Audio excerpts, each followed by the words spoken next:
ಚುನಾವಣೆ ಹೊತ್ತಲ್ಲಿ ಆತ್ಮಾಹುತಿ ದಾಳಿಗೆ ಪ್ಲಾನ್. ಐಸಿಸ್ ಉಗ್ರರ ಬಂಧನ ಮಾಡಿದ ಅಹಮದಾಬಾದ್ ಪೊಲೀಸ್. ಪಾಕಿಸ್ತಾನಿ ಹ್ಯಾಂಡ್ಲರ್ ಸಂದೇಶಕ್ಕಾಗಿ ಕಾಯುತ್ತಿದ್ದ ಮಾಹಿತಿ.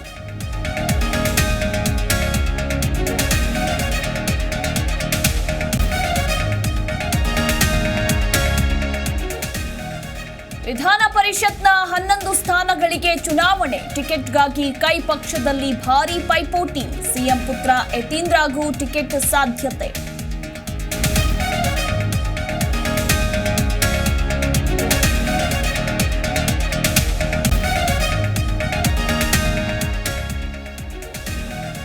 ಜಾಮೀನು ಬೆನ್ನಲ್ಲೇ ಹೊಳೆನರಸೀಪುರಕ್ಕಿಂದು ರೇವಣ್ಣ ಪ್ರಯಾಣ. ಎಚ್ಡಿಡಿ ಕುಟುಂಬಸ್ಥರಿಂದ ಮನೆ ದೇವರಿಗೆ ವಿಶೇಷ ಪೂಜೆ.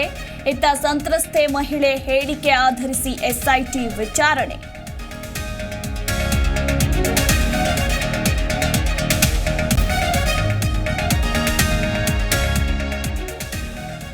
ಲೋಕಸಭೆ ರಿಸಲ್ಟ್ ಬಳಿಕ ಸರ್ಕಾರ ಪತನ ಗ್ಯಾರಂಟಿ.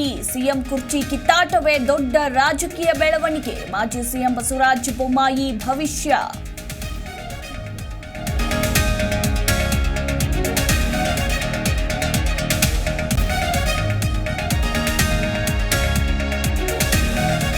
ಮಂಡ್ಯದ ಕೆರಗೋಡು ಹನುಮಧ್ವಜ ತೆರವು ವಿವಾದ. ಧ್ವಜಸ್ತಂಭದ ಮೇಲಿದ್ದ ಹಳೆಯ ತ್ರಿವರ್ಣ ಧ್ವಜ ಬದಲಾವಣೆ. ಜಿಲ್ಲಾಡಳಿತ ಸೂಚನೆ ಸ್ಥಳದಲ್ಲಿ ಖಾಕಿ ಸರ್ಪಗಾವಲು.